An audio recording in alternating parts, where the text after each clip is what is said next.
ఓకేనా సోదరా?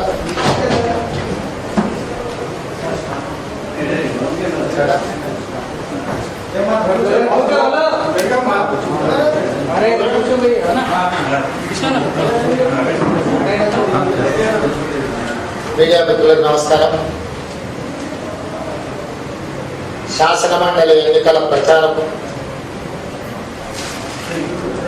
మొదలైన తర్వాత టిఆర్ఎస్ పార్టీ ప్రధానంగా ఐటీ శాఖ మంత్రి కేటీఆర్ గారు వివిధ అంశాలను లేవనెత్తడం జరిగింది. అందులో ప్రధానంగా ఐటీఐఆర్ కేంద్ర ప్రభుత్వం అనుమతులు రద్దు చేసింది, తెలంగాణకు తీవ్రమైన అన్యాయం జరిగిందని చెప్పి 2021 ఇప్పుడు రాసింది లేఖ.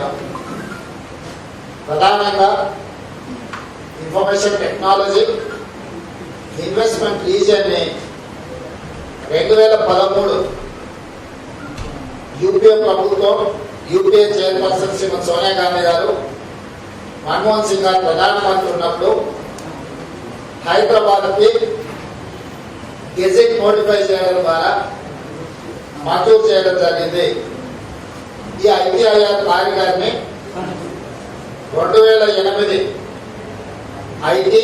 ఐటీబీఎస్ పాలసీ కింద తెలంగాణ రాష్ట్రాన్ని అభివృద్ధి పథం వైపు నడిపించడానికి ప్రపంచ దేశాలలో ఉన్న ఐటీ కంపెనీలలో పెట్టుబడులు పెట్టే సంస్థలను ఆకర్షించడానికి తెలంగాణ రాష్ట్రంలో ప్రధానంగా ఈ ఐటీఐఆర్ కారిడార్ ద్వారా 2,19,000 కోట్ల రూపాయల ఇన్వెస్ట్మెంట్ ఆకర్షించడానికి అవసరమైన అక్కడ వసతులు ఏర్పాటు చేసి ఈ ఇన్వెస్ట్మెంట్ తీసుకొస్తే 15 లక్షల ప్రత్యక్ష ఉద్యోగాలు, 55 లక్షల పరోక్ష ఉద్యోగ అవకాశాలు కల్పించడానికి అవకాశం ఉండే.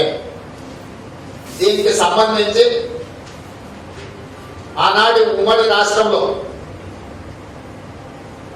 డీటెయిల్ ప్రాజెక్ట్ రిపోర్టు ద్వారా తేల్చింది ఏంటంటే 13,000 కోట్ల రూపాయలు పెట్టి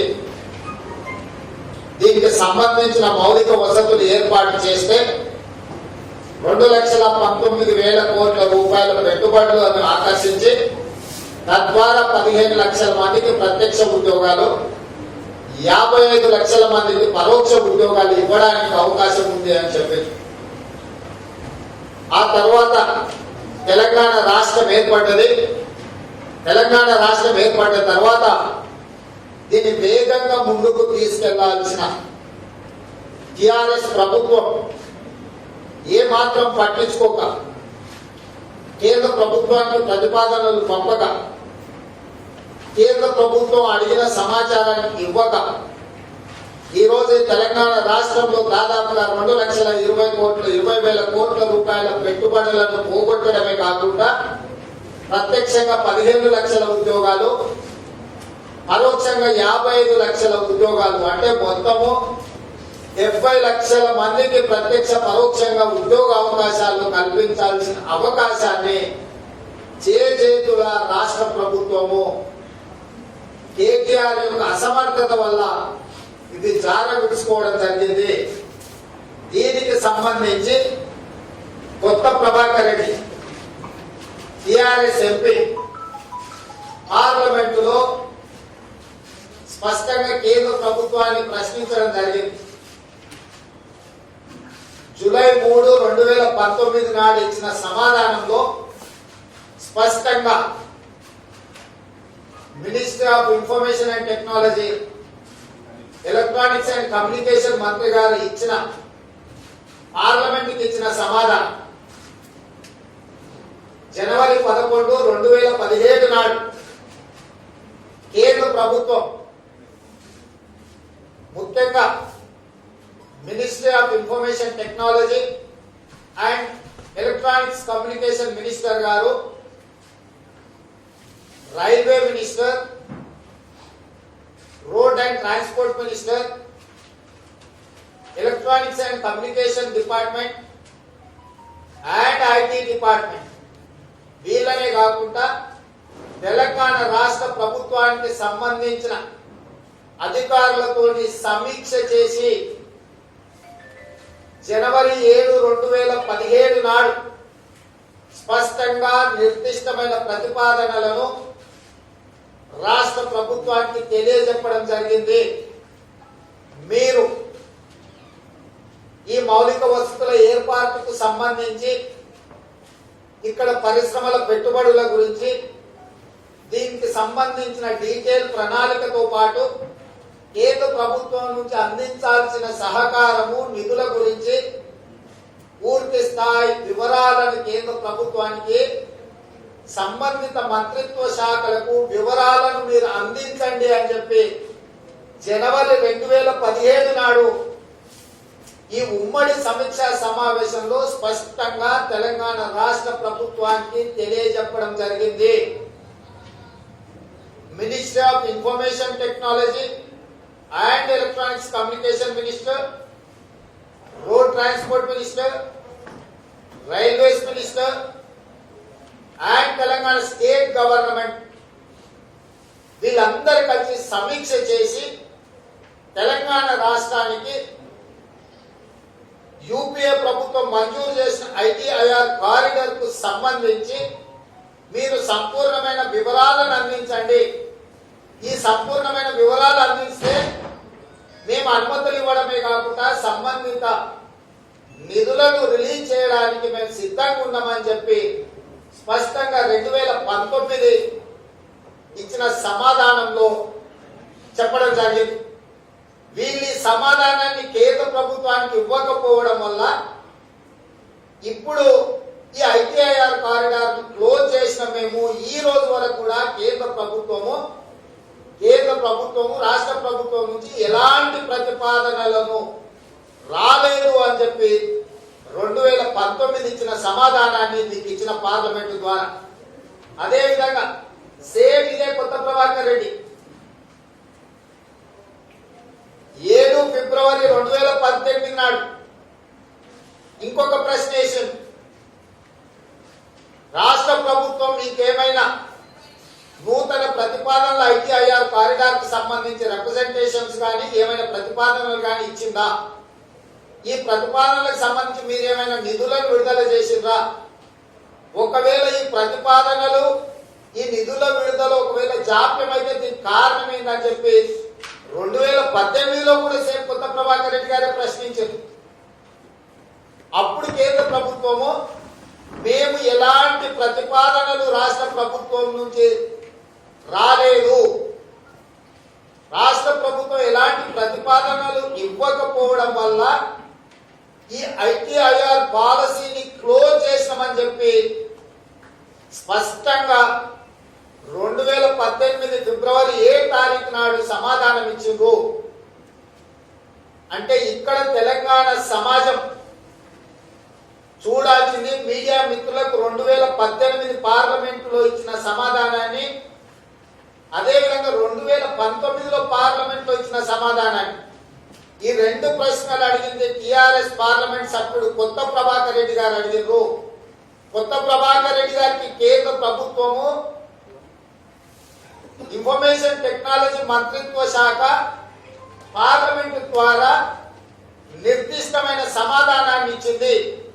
ఈ సమాధానంలో ఉన్న అంశం ఏంటంటే 2017 నాడు జనవరిలో కేంద్ర ప్రభుత్వ శాఖలు మంత్రిత్వ శాఖలు రాష్ట్ర ప్రభుత్వంతో సమీక్ష సమావేశాన్ని ఏర్పాటు చేసి అన్ని రకాల వివరాలతో కూడుకున్న డిపిఆర్ ను మీరు మాకు సబ్మిట్ చేయండి అని చెప్పి జనవరి 2017 నాడే కేంద్ర ప్రభుత్వం నిర్దిష్టమైన ఆదేశాలను రాష్ట్ర ప్రభుత్వానికి ఇవ్వడం జరిగింది. 2017 జనవరిలో కేంద్ర ప్రభుత్వం అడిగిన సమాచారాన్ని రాష్ట్ర ప్రభుత్వం ఇవ్వకపోవడం వల్ల కనీసం రిప్రజెంటేషన్స్ కూడా డిపిఆర్ సంగతి పక్కన పెట్టారు. ఐటీఐఆర్ కారిడార్ తెలంగాణ రాష్ట్రానికి హైదరాబాద్ కు మంజూరు అయింది, దీన్ని ముందుకు తీసుకెళ్లడానికి అవసరమైన నిధులు విడుదల చేయండి, దీని అభివృద్ధికి సంబంధించిన అనుమతులు ఇవ్వండి, దీనికి సంబంధించిన పెట్టుబడుల కోసం పెట్టుబడులు పెట్టే సంస్థలతోని మాకు సంప్రదింపులు ఏర్పాటు చేసి తెలంగాణకు పెట్టుబడులను పెట్టించండి అని కూడా ఎలాంటి లేఖ రాయలేదు, డీటెయిల్ ప్రాజెక్ట్ రిపోర్ట్ ఇవ్వలేదు, ఎలాంటి సమాచారాన్ని మాకు ఇవ్వలేదు అని చెప్పి కేంద్ర ప్రభుత్వం చెబుతూ 2018లోనే టిఆర్ఎస్ ఎంపీ గారికి పార్లమెంట్ ద్వారా సమాధానం ఇచ్చింది.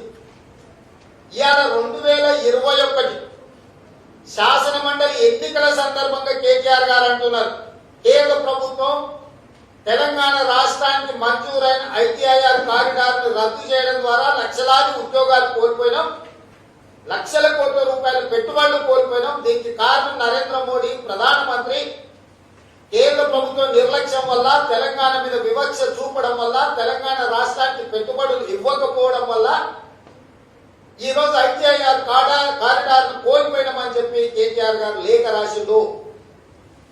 దానికి సంబంధించిన వివరాలని 2017 సమీక్ష సమావేశం తర్వాత మీరు ఎలాంటి సమాచారం ఇవ్వకపోవడం వల్ల, ఎలాంటి వివరాలు కేంద్ర ప్రభుత్వానికి ఇవ్వకపోవడం వల్ల 2018లోనే 2018 ఫిబ్రవరికే ఈ ఐటీఐఆర్ కారిడార్ క్లోజ్ చేసేసింది కేంద్ర ప్రభుత్వం. 2018 ఫిబ్రవరి నుంచి 2021 మార్చి వరకు 3 సంవత్సరాలు మెదలకుండా ఇంట్లో పండుకొని ఈ రోజు శాసన మండలి ఎన్నికల సందర్భంగా రాష్ట్ర ప్రభుత్వం ఉద్యోగాలు ఇవ్వకుండా నిరుద్యోగులను మోసం చేసిందని చర్చ జరిగినప్పుడు రాష్ట్ర ప్రభుత్వం తప్పించుకోవడానికి, చర్చను తప్పుదో పట్టించడానికి ఈ నెపాన్ని కేంద్ర ప్రభుత్వం మీద నెట్టుతున్నారు.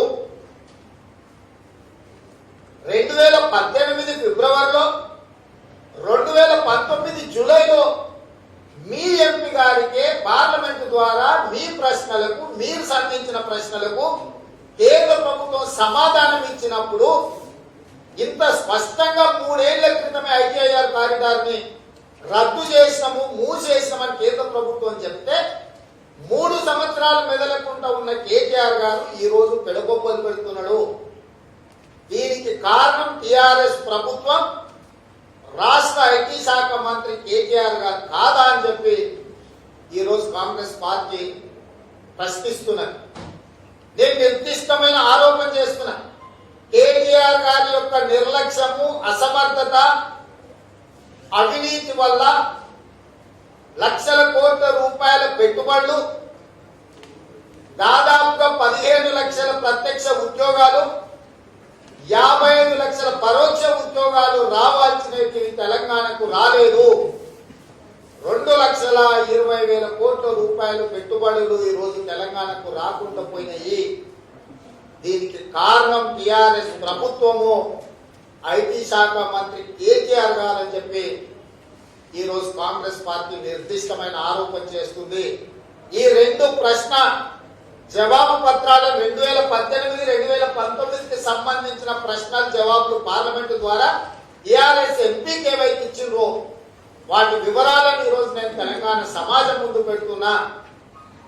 ఎవరైతే పట్టభద్రులు ఉన్నారో, ఎవరైతే రేపు 14 రోజు నిరుద్యోగులుగా ఉండి ఓటు హక్కును వినియోగించుకోబోతున్నారో, ఈ రోజు మీకు ఉద్యోగాలు రాకపోవడానికి, ఐటీ పరిశ్రమలలో నిపుణులైన వాళ్ళు రోడ్ల మీద తిరగడానికి, పరోక్షంగా 55 లక్షల మందికి ఉద్యోగ అవకాశాలు కల్పించడానికి అవకాశం ఐటీఐఆర్ మూతపడడానికి కేటీఆర్ఏ కారణము. ఇది నేను కాదు, 2018, 2019లో పార్లమెంటు ద్వారా స్పష్టమైన సమాధానం కేంద్ర ప్రభుత్వం చెప్పింది. ఇన్ని రోజులు వీటిని దాచిపెట్టి ఈ రోజు కేటీఆర్ గారు తప్పించుకోవడానికి, తప్పులను కప్పిపుచ్చుకోవడానికి ఈ రోజు ఈ రకమైన వాదన తీసుకొస్తుండు. ఈ వివరాలన్నిటిని కూడా తెలంగాణ సమాజం ముందు పెట్టిన. ఇక 2వ అంశం, అలీబాబా అరడజన్ దొంగలు తయారైంది తెలంగాణలో. దీంతో అలీబాబా కేటీఆర్, అరడజన్ దొంగల సోమేష్ కుమార్, అరవింద్ కుమార్, జయేష్ రంజన్, లోకేష్ కుమార్, టిఎస్ఐఐసి ఎండి వెంకట్ నరసింహారెడ్డి, కేటీఆర్ ఫ్రెండ్ శ్రీధర్, ఈ 6 మంది కేటీఆర్ యొక్క ముఠాగా ఏర్పడి ఒకనాడు కాంగ్రెస్ పార్టీ అధికారంలో ఉన్నప్పుడు APIIC Andhra Pradesh industrial infrastructure corporation ని ఏర్పాటు చేసి హెచ్ఎండిఏ ద్వారా హైదరాబాద్ మెట్రో డెవలప్మెంట్ అథారిటీని ఏర్పాటు చేసి ఉద్యోగ అవకాశాల కోసము, ఉపాధిని పెంపొందించడానికి, నిరుద్యోగ యువతకు ఉద్యోగాలు ఇవ్వడానికి, రాష్ట్ర ప్రభుత్వంలో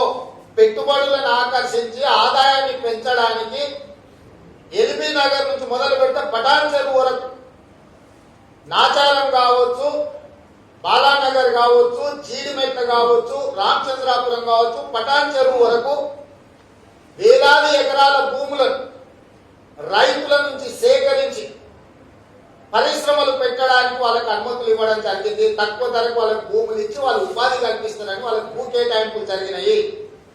ఈ భూములను అన్నింటిని కూడా హైదరాబాద్ నగరం ఆనాడు కేటాయించినప్పుడు ఇవన్నీ హైదరాబాద్ నగర శివార్లు. ఈ రోజు నగరం విస్తరించడంతో అక్కడ మొత్తం కాలనీలు వచ్చినాయి. కాలనీలు వచ్చినప్పుడు సబ్సిడీ ధరల మీద తక్కువ ధరలకు పరిశ్రమలు పెడుతున్నారని పరిశ్రమలను ప్రోత్సహించడానికి వేలాది ఎకరాల భూములు ప్రైవేట్ పెట్టుబడిదారులకు భూములు కేటాయించి అక్కడ పరిశ్రమలు స్థాపించడం వల్ల ఈ రోజు ఆ ప్రాంతం అంతా రెసిడెన్షియల్ కాలనీస్ రావడంతో కాలుష్యం వస్తుంది. కాలుష్యాన్ని తగ్గించడానికి, కాలనీలలో ఉన్న కాలుష్య పరిశ్రమలను సిటీ బయటకు తరలించడానికి ఈ పరిశ్రమలకు అన్నింటి కూడా 2015లో ఒక జీవో ఇచ్చి ఒక వెసులుబాటు ఇచ్చారు.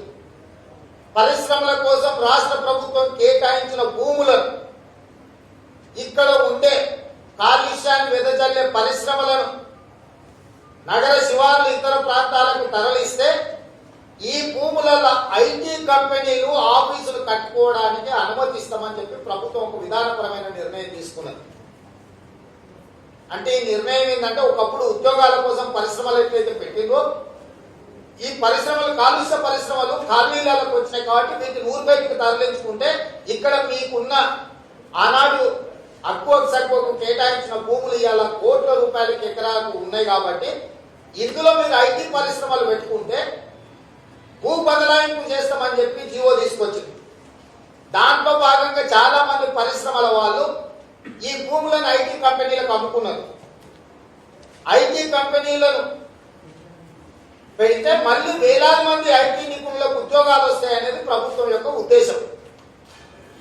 పరిశ్రమల నుంచి భూ వినియోగ మార్పిడి ఐటీ కంపెనీలకు వచ్చి ఇప్పుడు ఈ ఐటీ కంపెనీలను మొత్తాన్ని అపార్ట్మెంట్ల కింద మారుస్తున్నారు. ప్రధానమైన ఆనాడు పరిశ్రమల కోసం కేటాయించిన భూసేకరణ, పరిశ్రమల కోసం పేద రైతుల నుంచి భూములు తీసుకొని పరిశ్రమలు పెట్టి ఉపాధి ఉద్యోగాలు కల్పించడానికి తీసుకున్న భూములను కాలుష్యం పేరు మీద మొదట వాటిని తరలించారు. ఈ భూములను ఐటీ కంపెనీల కింద మార్చుకోవడానికి అనుమతించారు. ఐటీ కంపెనీల అనుమతి వచ్చిన తర్వాత కంప్లీట్ గా రియల్ ఎస్టేట్ ఏజెంట్లతో కుమ్ముక్కై ఒక ముఠాగా ఏర్పడి వీటిని ఇప్పుడు అపార్ట్మెంట్స్ కింద కన్వర్ట్ చేస్తున్నారు. ఎవ్రీడే ఒక పరిశ్రమకు నోటీస్ ఇవ్వడం, ఐటీ కంపెనీల కింద మార్చడం, ఐటీ నుంచి రెసిడెన్షియల్ అపార్ట్మెంట్స్ కింద మార్చి ఐటీ కంపెనీ పరిశ్రమల భూముల విలువని అక్వసర్కు కేటీఆర్ ముఠా కొనుక్కొని వాటిని భూ వినియోగ మార్పిడి చేయడం ద్వారా 30 ఫ్లోర్లు ఒక్కొక్క ఎకరాకు 3 లక్షల నుంచి 5 లక్షల స్క్వేర్ ఫీట్ అపార్ట్మెంట్స్ అనుమతులు ఇచ్చి హై డెన్సిటీ పాపులేషన్ ఉన్న దగ్గర ఒక 25 ఎకరాలు భూమి ఉన్నదంటే 1.5 స్క్వేర్ ఫీట్ అంటే ఒక పెద్ద ఊరు ఒక 5 ఎకరాలలో కట్టేస్తారు. 40 ఫ్లోర్లు 30 ఫ్లోర్ల అపార్ట్మెంట్లకు అనుమతించి దీనికి కొద్ది మంది అధికారులను ఒక ముఠా ఏర్పాటు చేసింది KTR.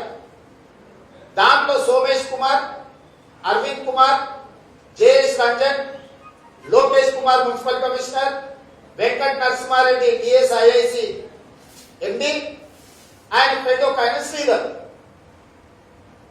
Somesh Kumar chief secretary, Somesh Kumar RERA chairman, Somesh Kumar CCLA commissioner, ఇంకెన్నెన్నో పోస్టులు ఉన్నాయని. అంటే ఇక్కడ ఒక ప్రతిపాదన ఈయననే పెడతాడు సిసిఎల్ఏ కమిషనర్ కింద, రేరా చైర్మన్ అక్కడ పోయి కూర్చొని ఆ టేబుల్ ఇవతల టేబుల్ కూర్చొని ఇది పెడతాడు, అవతలి కూర్చొని అది సంతకం పెడతాడు. ప్రతిపాదన ఈయనే పెడతాడు సిసిఎల్ఏ కమిషనర్ గా, రేరా చైర్మన్ ఆయనే అనుమతిస్తాడు. అరవింద్ కుమార్ హెచ్ఎండిఏ కమిషనర్ గా ఒక ప్రతిపాదన పెడతాడు, ఎంయూడి ప్రిన్సిపల్ సెక్రటరీగా దాన్ని ఆమోదిస్తాడు. జేఎస్ రంజన్ టిఎస్ఐఐసి ప్రిన్సిపల్ సెక్రటరీకి ఒక ప్రతిపాదన పంపిస్తాడు, ఇంకో పోస్ట్ కూర్చొని దానికి అనుమతిస్తాడు. లోకేష్ కుమార్ ఇవన్నీ తీసుకొని రెసిడెన్షియల్ కింద మారిపోయిన వాటికి ఏ నియమ నిబంధనలకు సంబంధం లేకుండా కేటీఆర్ చెప్పిన వాళ్ళకు 30 కోట్లు ఎకరాకు 3.5 లక్షల నుంచి 5 లక్షల స్క్వేర్ ఫీట్ అనుమతులు ఇచ్చేస్తుంది. వీటందరినీ ఈ ముఠాన్ని కోఆర్డినేట్ చేయడానికి మెంబర్ సెక్రటరీగా శ్రీధరన్ కేటీఆర్ ఫ్రెండ్ పెట్టుకున్నారు. అలీబాబా కేటీఆర్ 1/2 డజన్ దొంగలు కలిసి ఆనాడు ఏ ఉద్దేశంతోనైతే పరిశ్రమల కోసం కేటాయించిన భూములను చాకచక్యంగా ఐటీ పరిశ్రమల కింద మారుస్తున్నామని చెప్పి మొదట కన్వర్ట్ చేసుకుని ఐటీ పరిశ్రమల పేరు మీద అనుమతులు తెచ్చుకున్న వాటిని రెసిడెన్షియల్ అపార్ట్మెంట్స్ కింద మార్చి బెంగళూరులో ఉన్న పెద్ద పెద్ద రియల్ ఎస్టేట్ కంపెనీలను ఇక్కడికి రప్పించి ఇక్కడ ఉన్న కేటీఆర్ మిత్రులతోని కొన్ని రియల్ ఎస్టేట్ సంస్థలను ఏర్పాటు చేసి వందలాది ఎకరాల భూములను ఆనాడు పరిశ్రమల కోసం కేటాయించిన వాటిని ఎల్బీ నగర్ లో ఉన్న ఒక పెద్ద కంపెనీ నుంచి మొదలుపెట్ట పటాన్ చెరువులో ఉన్న పెద్ద పెద్ద కంపెనీల వరకు నాచారము, జీడిమెట్ల, బాల్నగరు ఈ పారిశ్రామిక వాడలలో ఉన్న ఒక్కొక్క పరిశ్రమకు కేటాయించిన 50 ఎకరాలు, 100 ఎకరాలు, 40 ఎకరాలు, 30 ఎకరాలను మొత్తం మామూలుగా దండుపాలెం ముఠా సినిమా చూసి ఉంటారు. దండుపాలెం మొదటి పూట పోయి రెక్కి చేసుకొస్తారు. అడుక్కునే వాళ్ళలాగా, ఇళ్లలో పనిచేసే వాళ్ళలాగా ఖాళీలు అన్ని తిరిగి ఏ ఇళ్లలో దొంగతనం చేయొచ్చో దండుపాలెం ముఠ గుర్తిస్తుంది. గుర్తించిన తర్వాత రాత్రికి వచ్చి దాడి చేసి దారుణంగా హతమార్చి అన్ని కొనుక్కోతుంటారు. ఈ దండుపాలెం ముఠ టిఎస్ఐఐసి ద్వారా, హెచ్ఎండిఏ ద్వారా ఈ 50-60 సంవత్సరాల కాలంలో కేటాయించిన భూములు, పెద్ద పెద్ద భూముల వివరాలు తీసుకొని ఇప్పుడు ఆ పరిశ్రమలు కాలుష్యం ఉన్నాయి కాబట్టి వాటిని మూసేయని నోటీస్ ఇచ్చి ఆ పరిశ్రమలను ఊరిపైకి తరలించమని చెప్పి ఆ పరిశ్రమల మీద ఒత్తిడి తెచ్చి ఆ పరిశ్రమను తరలించాల్సిన సందర్భం వచ్చినప్పుడు ఇంకొక ఆయన పోయి నేను భూమి కొనుక్కుంటా నాకు అగోసాకొచ్చి అని ఇంకొక ఆయన పోయి వాళ్ళ దగ్గర ఒక ఒప్పందం చేసుకొని దాన్ని ఇక్కడికి వచ్చేసి పరిశ్రమల నుంచి ఐటీ పరిశ్రమ మారుస్తున్నామని చెప్పి మొదటి స్టేజ్, ఐటీ పరిశ్రమ నుంచి అపార్ట్మెంట్స్ మారుస్తున్నామని 2వ స్టేజ్. అప్పుడు బెంగళూరుకు సంబంధించిన రియల్ ఎస్టేట్ కంపెనీలను పిలిపించి అనుమతుల నుంచి భూ వినియోగ మార్పిడి, భూమి కొనుగోలు, భూ వినియోగ మార్పిడి, ఇందులో అనుమతులు ఇవన్నీ మేమే సింగిల్ విండో కింద పైలట్ చేస్తామని చెప్పి శ్రీధర్ అనేవాడు వస్తాడు. ఈ అన్నిటి కింద అంటే దొంగలు తీసుకొచ్చిన దాన్ని అమ్మకానికి ఒకటి ఉన్నాడు. వీళ్ళు ఆ కాకి సినిమాలో మొత్తం అంతా వాళ్ళు ముఠా దొంగతనాలు చేసుకొచ్చినాక అమ్ముకొచ్చేటోడు ఒకటి ఉంటాడు గిరిదావర్. వాడు ప్రభుత్వ ఉద్యోగం ఉంటాడుగా మొత్తం వాళ్ళ జాతి అంతా కలిసి దొంగతనాలు చేసుకొచ్చిన వాటిని అమ్మనికి. దానికి శ్రీధర్ అని కేటీఆర్ ఫ్రెండ్ను పెట్టి ఇవాళ ఈ దోపిడీలకు పాల్పడుతున్నారు. ఎందుకు ఈ సందర్భంగా చెప్తున్న ఈ అంశాన్ని అని అంటే ఉద్యోగ అవకాశాలు కొత్తవి కల్పించకపోయారు. గతంలోనే ఉద్యోగాలు కల్పిస్తారని పరిశ్రమల కోసం కేటాయించిన భూములను కంపెనీలను ఎత్తేపించి ఉద్యోగాలు రద్దు చేయించి భూ వినియోగ మార్పిడి చేసి ఆనాడు రైతుల నుంచి తక్కువ తీసుకొని ఉద్యోగాలు కల్పిస్తున్న భూములను ఇవాళ రియల్ ఎస్టేట్ కంపెనీలకు తెగ నమ్ముకుంటున్నారు వీళ్ళు. తద్వారా కూడా వేలాది మంది ఉద్యోగస్తులు రోడ్డు మీద పడుతున్నారు. ఈ కేటీఆర్, సోమేష్ కుమార్, అరవింద్ కుమార్, జేఎస్ రంజన్, లోకేష్ కుమార్, వెంకట నరసింహారెడ్డి, శ్రీధర్ ఈ అలీబాబా అరడజన్ దొంగలు కలిసి ఈ పరిశ్రమల కోసం కేటాయించిన భూములను రియల్ ఎస్టేట్ కంపెనీలకు తెగ నమ్ముకుంటుండ్రు. కాగితాలు పెట్టేది, దరఖాస్తు పెట్టేది వీళ్ళే, అనుమతించేది వీళ్ళే. నేను సూటిగా అడుగుతున్నా, ఇంతమంది ఐఏఎస్ ఆఫీసర్లు ఉన్నప్పుడు సోమేష్ కుమార్ గారు సిసిఎల్ఏ కమిషనర్ ఉంటాడు, చీఫ్ సెక్రటరీ ఉంటాడు, రేరా చైర్మన్ అనేది office of profit. RERA chairman అనేది అటానమస్ బాడీ. అటానమస్ బాడీలో చైర్మన్ ఉన్నప్పుడు ఇంకే ఉద్యోగం ఉండొద్దు. సోమేష్ కుమార్ అన్నాడు Andhra Pradesh IAS officer, non Telangana cadre. Non Telangana cadre officer ని స్టేట్ హెడ్ గా పెట్టడానికి లేదు. Just is of stay. Cat పోయి స్టే తెచ్చుకొని ఆయన కంటే 8 మంది సీనియర్లు ఉన్నా వాళ్ళని కాదని ఆయన సర్వీస్ లో 7 సంవత్సరాలు ఉద్యోగం వదిలేసి బయటికి డెప్యుటేషన్ పోయి ఆయన సర్వీస్ లో 7 సంవత్సరాలు ఉద్యోగమే చేయలేదు. ఈ 7 సంవత్సరాలు తొలగిస్తే ఆయన ప్రిన్సిపల్ సెక్రటరీ క్యాడర్ కూడా హోదా రాదు. అలాంటి సోమేష్ కుమార్ ను ఈ దుర్మార్గాలన్నీ చేయడానికి చీఫ్ సెక్రటరీగా, రేరా చైర్మన్ గా, సిసిఎల్ఏ కమిషనర్ గా, ఇంకా రకరకాల పోస్టులు, జిఎస్టీ ఇంకేవేవో పోస్టులు, ఆయన చాలా పోస్టులు ఉన్నాయి. సేమ్ అరవింద్ కుమార్ కూడా హెచ్ఎండిఏ కమిషనర్ ఉంటాడు, ఎంయూడి ప్రిన్సిపల్ సెక్రటరీ ఉంటాడు. జేఎస్ రంజన్ ఒక 4 పోస్టులు. ఇట్లా కొద్ది మందిని అధికారులను ఒక ముఠాగా ఏర్పాటు చేసి కేటీఆర్ ఈ రాష్ట్రాన్ని వేలాది కోట్ల రూపాయలను కొల్లగొడుతున్నాడు. లక్షలాది ఉద్యోగాలు కల్పించి పరిశ్రమలు ఏర్పాటు చేయడం కోసం కేటాయించిన భూములను ఎల్బీ నగర్ పరిశ్రమల నుంచి మొదలు పెట్ట పటాన్ చెరువు వరకు ఈ మధ్యలో పారిశ్రామిక వాడలలో ఉన్న భూములను అన్నింటిని కూడా భూ వినియోగ మార్పిడిని తనకు అనుకూలంగా మార్చుకొని ఆ కంపెనీలను ఒత్తిడి తీసుకొచ్చి అకోసకో కొనుక్కొని వాటిని అన్నిటి కూడా బెంగళూరు రియల్ ఎస్టేట్ సంస్థలకు అమ్ముతున్నారు. వాటి వివరాలు అన్నింటిని కూడా తొందరలో బయట పెట్టా. ఎందుకు ఈ సందర్భంగా చెప్తున్నా అంటే ఐటీఐఆర్ అనే పరిశ్రమ కేటీఆర్ గారి నిర్లక్ష్యం వల్ల, కేంద్ర ప్రభుత్వానికి ఎలాంటి ప్రతిపాదనలు ఇవ్వకపోవడం వల్ల ఇవాళ ఐటీఐఆర్ రద్దయింది.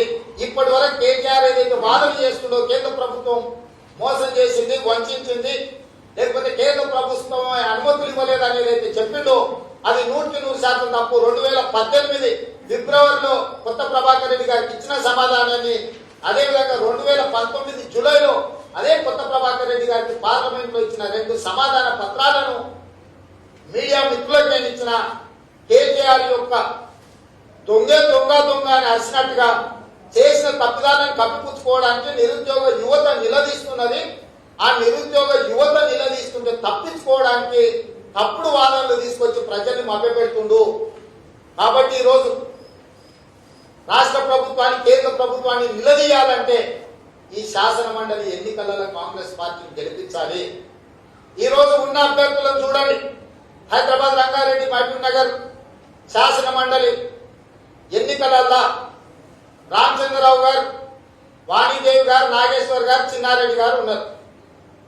వాణీదేవి గారు ఆవిడ కాంగ్రెస్ సర్పంచ్ నుంచి ప్రధానమంత్రి చేసిన పివి నరసింహారావు గారి కూతురు కాంగ్రెస్ వ్యతిరేకంగా పోటీ చేస్తుందంటే పివి నరసింహారావు గారి ఆత్మ క్షోభిస్తుంది. నీ తండ్రి బతుకున్నంత కాలం కాంగ్రెస్ పార్టీ ఆశయాలను, కాంగ్రెస్ పార్టీని అధికారంలోకి తీసుకురావడానికి ప్రయత్నం చేసిండు. నీ తండ్రి ఆశయాలకు విరుద్ధంగా ఒక దుర్మార్గుడితోటి, ఒక దురాశ పరుడితోటి జట్టు కట్టడం అనేది వాణీదేవి గారికి మంచిది కాదు, వాళ్ళ కుటుంబ గౌరవానికి మంచిది కాదు. వంగర గ్రామం నుంచి ఎవరెస్ట్ శిఖరం అంత ఎత్తుకు పివి నరసింహారావు గారి యొక్క కీర్తిని కాంగ్రెస్ పార్టీ తీసుకెళ్తే వ్యతిరేకంగా ఎన్నికలలో పోటీ చేయడం వారికి సమంజసం కాదు. రామచంద్రరావు గారికి, అదే విధంగా నాగేశ్వర్ గారికి అవకాశాలు ఇచ్చిండ్రు. వాళ్ళు ఏం పని చేసిండ్రో మీరు చూసిండ్రు. రామచంద్రరావు గారి పరిస్థితి 6 ఏళ్ల తర్వాత మళ్ళీ వచ్చి ఓటు అడుగుతుండ్రు. బుద్ధిమంతుడికి సర్ది కడితే బొడ్రాయి కాడ ఫోన్ చేసి మళ్ళీ ఇంటికి వచ్చినాక అమ్మ ఆకలి అవుతుంది ఏమనుంటే పెట్టండి. 6 ఏళ్ళు ఏమీ మాట్లాడలేదు, నోరు కూడా తెవలే. మళ్ళీ 2వ ఓట్లేమని రామచంద్రరావు గారు అడుగుతున్నారు. ఇక నాగేశ్వర్ గారు సైన్యం లేని సైన్యాధిపతి, ఆయన ఒక్కడే. కానీ అదే చిన్నారెడ్డికి ఓటేస్తే ఒక కాంగ్రెస్ పార్టీ అనేది రాష్ట్ర కేంద్రంలో బలంగా సమర్థవంతమైన ప్రతిపక్షంలో ఉండి, వ్యవసాయ శాఖలో డాక్టరేట్ ఉండి, 40 సంవత్సరాలు ప్రజా జీవితంలో నీతిగా, నిజాయితీగా, నిక్కచ్చిగా సేవలు అందించిన డాక్టర్ జిల్లాలో చిన్నారెడ్డిని గెలిపించాల్సిందిగా ప్రశ్నించే గొంతుకగా ఈ నిరుద్యోగ యువత తరఫున, ఉద్యోగస్తుల తరఫున, ప్రభుత్వ ఉద్యోగస్తుల తరఫున, ఫీల్డ్ అసిస్టెంట్ల తరఫున, రెవెన్యూ సిబ్బంది తరఫున, సింగరేణి సిబ్బంది తరఫున, విద్యుత్ శాఖలో ఉన్న అవుట్సోర్సింగ్ ఉద్యోగస్తుల తరఫున, కాంట్రాక్ట్ ఉద్యోగస్తుల తరఫున, విఆర్ఓల తరఫున, ఫీల్డ్ అసిస్టెంట్ల తరఫున, వీళ్ళందరి తరఫున వాళ్ళ సమస్యల్ని గుర్తెరిగి మాట్లాడాలి అని అంటే చిన్నారెడ్డి గారిని గెలిపించాలి. ఈ రోజు చిన్నారెడ్డి గారిని గెలిపించడం ద్వారా అధికార మదంతో కళ్ళు మూసుకుపోయిన రాష్ట్ర కేంద్ర ప్రభుత్వాలకు కనువిప్పు కలిగించాలంటే కాంగ్రెస్ పార్టీ గెలవాలి.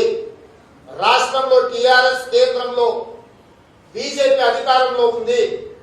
ఈ రెండు పార్టీలకు, ఈ ప్రభుత్వాలకు, ఈ శాసన మండలి ద్వారా ముఖ్యమంత్రి కుర్చీ కూలిపోయేది లేదు, ప్రధానమంత్రి కుర్చీలు ఎక్కేది లేదు. కానీ అదే కాంగ్రెస్ పార్టీ చిన్నారెడ్డి గారు గెలిస్తే సమాజానికి మేలు జరుగుతుంది. ప్రభుత్వ ఉద్యోగులకు పిఆర్సీ రావాలన్నా, కంట్రిబ్యూటరీ పెన్షన్ స్కీమ్ అమలు జరగాలన్నా, ఖాళీలను మళ్ళీ నోటిఫికేషన్లు ఇచ్చి నిరుద్యోగ యువతకు ఉద్యోగాలు ఇవ్వాలన్నా, అమరవీరుల కుటుంబాలను ఆదుకోవాలన్నా, ఉద్యమకారుల మీద ఉన్న కేసులు తొలగించాలన్నా చిన్నారెడ్డి గారిని గెలిపిస్తేనే ప్రయోజనం ఉంటుంది. చిన్నారెడ్డి గారిని గెలిపించాల్సిందిగా కాంగ్రెస్ పార్టీ పక్షాన స్పష్టంగా ఈ పట్టభద్రులకు నేను విజ్ఞప్తి చేస్తున్నా.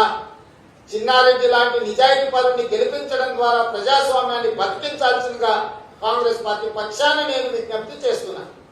కానీ ఇదే కేటీఆర్ ఉక్కు పరిశ్రమ ప్రైవేటీకరణ వ్యతిరేకంగా అక్కడి వాళ్ళతో పోరాటం చేస్తానని చెప్తున్నారు. అమరావతి కూడా తెచ్చుకుంటున్నారు. అమ్మకు అన్నం పెట్టినోడంట చిన్నమ్మకు బంగారు గాజులు చేపిస్తానని వెనకటికి సామెత ఉంది.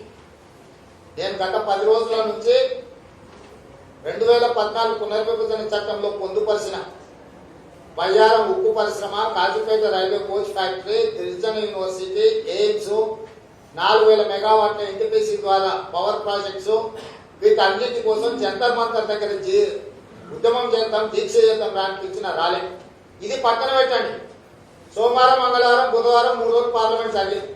3 రోజులు పెరిగిన పెట్రోలియం, డీజిల్, గ్యాస్ ధరలకు, రైతులకు వ్యతిరేకంగా తీసుకొచ్చిన నల్ల చట్టాలకు వ్యతిరేకంగా పార్లమెంటు స్తంభింపజేసి కొట్లాడి సభను జరగలేకుండా మోడీ మెడలు ఉంచడానికి మేము కొట్లాడుతుంటే ఒక్క టీఆర్ఎస్ ఎంపీ కూడా పార్లమెంటుకు రాలేదు. 100% గైరాజరయ్యారు. 100% గైరాజరయ్యేటోడంట మోడీ మీద యుద్ధం చేస్తాడంట. ఇక ఈ మోడీ చెప్పే మాటలు మనం నమ్మాలంట. ఇవన్నీ కూడా ఈ శాసన మండలి ఎన్నికలలో ఆంధ్ర ప్రాంతానికి సంబంధించిన వాళ్ళు ఇక్కడ ఎవరైతే పట్టభద్రులు ఉందో వాళ్ళని మభ్యపెట్టడానికి ఓట్ల కోసం కేటీఆర్ ఆడుతున్న నాటకము. ఏది రేపు పొద్దున బొమ్మను విసుద్దాం. ఈ 14 తారీఖు ఓట్లున్నాయి. ఇంతకంటే ముందనే వైజాగ్ వైరామణి కేటీఆర్ ను అట్లా అమరావతి పెంచారు కదా, అమరావతి కూడా వైరామణి. అంటే ఈడ ఎరగబెట్టాల్సింది ఎరగబెట్టకుండా ఈయన ఆడపోయి అరికి సున్నం వేసి సాంపిజాల్ని ముగ్గులు వేస్తాడు అక్కడ పోయి వాళ్ళ ముందర. కనీసం అన్నం తింటున్నప్పుడు మినిమం జ్ఞానమని ఉండాలి. ఇట్లాంటి మాటలు మాట్లాడేటప్పుడు నీకు ఇచ్చిన పరిశ్రమలు నీ చేతగానితనం వల్ల మూతపడ్డది. ఐటీఐఆర్ కారిడారు నీ చేతగానితనం వల్ల మూసేసినామని చెప్పి 2018లో నీ ఎంపీకే సమాధానం ఇచ్చింది. నీ పార్లమెంట్ సభ్యుడు, మెదక్ జిల్లా సభ్యుడు కొత్త ప్రభాకర్ రెడ్డికి స్పష్టంగా 2018లో నీ సమాధానం ఇచ్చింది. 2018 నుంచి 2021 వరకు ఇంట్లో వండుకొని ఇయ్యాలనేసి పెడబొబ్బలు పెడుతుడు. దొంగతో 6 నెలలకు కుక్కలు మొరిగినాయని ఇయ్యాల కొత్తగా మొరిగేది టీఆర్ఎస్ వాళ్ళు. ఇప్పటికైనా నేను అడుగుతున్న, సోమవారం నుంచి పార్లమెంట్ ఉంది. కేటీఆర్ గారికి నేను సూటిగా సవాల్ తీసుకుంటున్నా.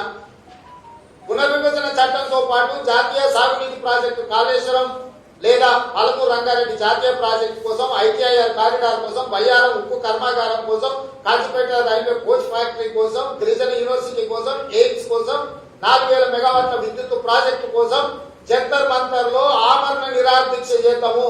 వీటిని సాధించుకుని తేల్చుకుందాం రా కేటీఆర్. అన్ని ఏర్పాట్లు నేనే చేస్తాను.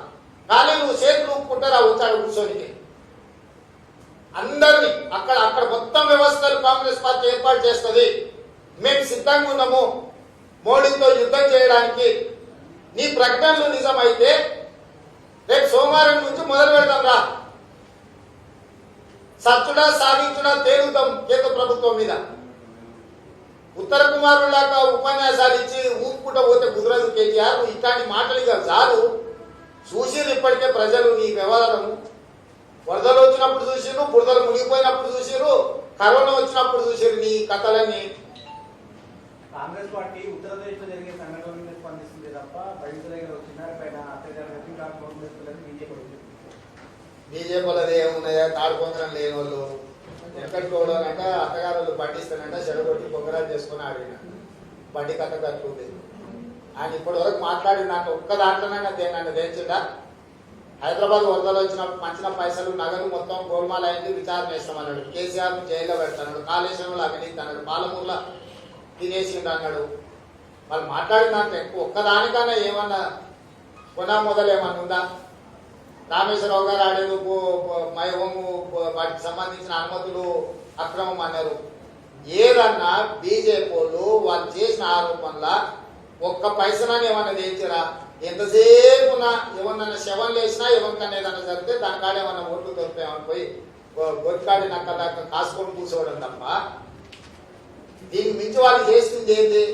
అయితే భాగ్యలక్ష్మి అంటారు, లేకపోతే ఇంకేదో అంటారు. ఏడికైనా పోతారబ్బా, మేము అన్ని దగ్గరలోకి పోతాము. నువ్వేదో పొడుస్తా అంటున్నావు కదా, ఏ పొడిచినావో చెప్పమంటున్నాము, గదే కదా. ఇప్పుడు మే కాదు మీరే ప్రత్యామ్నాయం అంటారు కదా. ప్రత్యామ్నాయంగా ఉన్న మీరు శవాల మీద ఓట్లు వేసుకునే ప్రయత్నం చేస్తున్నారు కదా. ఒక సమస్యగా పరిష్కరించారా? ఇన్ని ఆరోపణలు మీరే చేసిరు. అవినీతి జరిగింది, అక్రమాలు జరిగింది, ఇది జరిగింది, అది జరిగిందని ప్రభుత్వం మీద వాళ్ళే ఆరోపణ చేసిరు. ఒక్కదాన్ని నిగ్గు తెచ్చిరా? టెలిఫోన్ ట్యాపింగ్ అయిందని వాళ్ళే అంటారు, మా ఫోన్లే ట్యాప్ చేసిందని హోంశాఖ మంత్రి అంటాడు. ఫిర్యాదు చేస్తా అంటాడు. ఎవరికి ఫిర్యాదు చేస్తాడు? ఎవరు చేస్తాడు? ఎన్ని రోజులు ఈ నాటకాలు? ఊకదంపుడు ఉపన్యాసాలు బీజేపీలను ఆపమని చెప్తారు. దేశంలో వాళ్ళ ప్రభుత్వం ఉంది, ఏదన్నా ఒక విచారణకు ఆదేశించమని. మత కల్లోలో జరిగిన శాంతి భద్రతలు దెబ్బతిన్నప్పుడు అవసరం అనుకుంటే కేంద్ర ప్రభుత్వము కమిటీని పంపొచ్చు. కేంద్ర హోంశాఖ సహాయ మంత్రి కిషన్ రెడ్డిని తక్షణం అక్కడ పర్యటించి నిర్దేశించాలని కమిటీ వేసి హోంశాఖ నుంచి ఒక ఆఫీసర్లను డెలిగేషన్ పంపించి ఏం జరిగిందో నిక్కచ్చిగా తెలుసమని. వాళ్ళు కత్తులతో పొడుచుకోవాలి, పేగులు కింద పడాలి, వీళ్ళకు డబ్బలో ఓట్లు పడాలి. మరీ సిగ్గులేని బతికేం చేయాలని. మనుషులు పేగులు తెగితే కానీ వాళ్ళకు ఓట్లు పడవనే కాడికి దిగజారు. కాబట్టి వాళ్ళు ఏది మాట్లాడేది? వాళ్ళు మాట్లాడేదానికి మేమేంది చెప్పేది? अभी अलीबाबा ग्रुप के खिलाफ रेवंत रेड्डी का नेक्स्ट स्टेप क्या है? जब सब चीज सामने है, आपके सामने नाम बोल रहे हैं पूरे। हाँ, इसके बारे में अभी कारोबार शुरू करूंगा मैं इसीलिए ये कहना चाहता हूँ, अब इस मौके पे सिलसिला में जो चुनाव हो रहा है, ये चुनाव के समय पे केटीआर साहब ये कह रहा है ITIR कॉरिडोर का बीजेपी के वजह से, केंद्र सरकार की वजह से हमको मंजूर नहीं हुए, हमको नुकसान हो गए बोल के जो केटीआर साहब ने कह रहा है वो सरासर गलत है। 2018 में उत्तर प्रभाकर रेड्डी TRS MP ने सवाल उठाए तो वहीं सरासर दिखाया। 2017 में रिव्यू मीटिंग लगाए, डिटेल प्रोजेक्ट रिपोर्ट मांगे, आपको कितने पैसे होना है, क्या करना है, डिटेल प्रोजेक्ट रिपोर्ट देने के लिए कहा तो मिनिस्ट्री ऑफ इन्वेस्टमेंट वो IT and electronic and communication ministry और रेलवेज एंड ट्रांसपोर्ट मिनिस्टर सब मिला के तेलंगाना सरकार से बातचीत किए तो आज के तारीख में भी वो कोई डिटेल प्रोजेक्ट दिया नहीं। इसके वजह से ITIR कॉरिडोर खत्म हो गए। जो कांग्रेस पार्टी ने दिए थे 15 लाख नौकरी ये नौजवानों को देने के लिए हम लोग 13,000 करोड़ रुपए इन्वेस्टमेंट लगा के ये जो इंफ्रास्ट्रक्चर बना के 2,20,000 करोड़ रुपए इन्वेस्टमेंट लाने के लिए कांग्रेस पार्टी ने कोशिश किया। इसको बीजेपी और TRS दोनों मिलकर खत्म कर दिए। इसके वजह केटीआर इसका नाकामयाब। ये ऐसा आदमी है, निकम्मा आदमी है। ये निकम्मा आदमी के वजह से ITIR कॉरिडोर चला गए। और दूसरे हाथ में ये 50 साल से जो हैदराबाद शहर में आसपास में जो इंडस्ट्रीज लगा के नौजवानों को नौकरी देने के लिए हजारों एकड़ों में उन लोगों को जगह अलॉट किए। गरीब किसानों से लेकर सस्ते में लेकर ये इंडस्ट्रियल इन लोगों को दिए। आज के तारीख में वो हैदराबाद शहर में आ गए। पहले शहर के बाहर था, अभी शहर बढ़ गए, शहर के अंदर आ गया वो इंडस्ट्रियल एरिया। अभी वो इंडस्ट्रियल एरिया को उसको कन्वर्शन के लिए पहले आईटी इंडस्ट्री लगाने के लिए बना रहे, आईटी से लेके अपार्टमेंट्स को बनाने के लिए परमिशन दे रहे हैं। ये पूरा सीधा सीधा इंडस्ट्रीज को बंद कर देके सस्ते में खरीद लेके रियल एस्टेट कंपनियों को बेचने का काम केटीआर ने शुरू किया। केटीआर और उनके साथ अलीबाबा, हरडजन चोरा मिलके सोमेश कुमार, अरविंद कुमार, जयेश रंजन, लोकेश कुमार, वेंकट नरसिम्हा रेड्डी और केटीआर का दोस्त श्रीधर, ये 6 लोग इकट्ठा होके केटीआर के लीडरशिप में तेलंगाना को, हैदराबाद शहर को लूटना काम शुरू कर दिए। ये लूटने के बारे में कहां कितने एकड़ों का इंडस्ट्रियल ये जगह लेकर इन लोगों अपार्टमेंट बनाने के लिए जहां जहां परमिशन दिए, इसका पूरा ये सब लोग तेलंगाना आम जनता को मैं बोलूंगा, सब तैयारी कर लो, मसाला तैयार हो रहा है, मसाला झमके लगाऊंगा। Thank you.